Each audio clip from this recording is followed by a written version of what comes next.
name is Marty Solomon, and I'm president of Impact Campus Ministries and the creator of the BEMA podcast. And we're beginning a series on the parables in the verse of the day teachings that we have. And today's little mini parable and little teaching, these teachings are full of images and pictures and stories that help us consider deeper truths. And this one comes from Matthew 7, verses 1 through 6. It says this in the NIV, "Do not judge, or you too will be judged. For in the same way that you judge others, you will be judged. And with the measure you use, it will be measured to you. Why do you look at the speck of sawdust in your brother's eye and pay no attention to the plank in your own eye? How can you say to your brother, 'Let me take the speck out of your eye,' when all the time there's a plank in your own eye?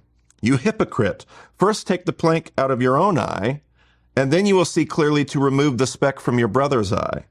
Do not give to dogs what is sacred. Do not throw your pearls to pigs. If you do, they may trample them under their feet and turn and tear you to pieces."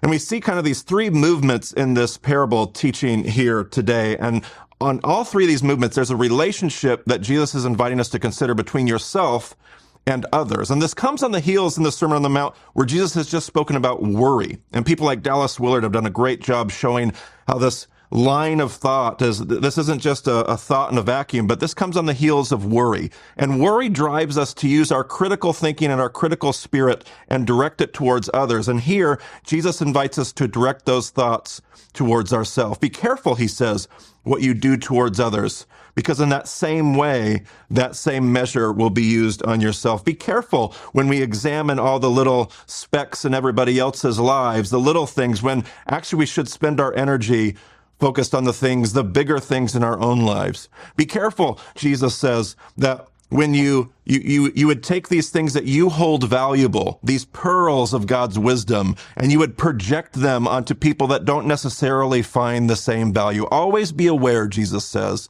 of how these ideas and how the way that you pursue your life with Jesus impacts other people, and focus that critical reflection on our own hearts and lives. So is that something that maybe we can work on in this very week?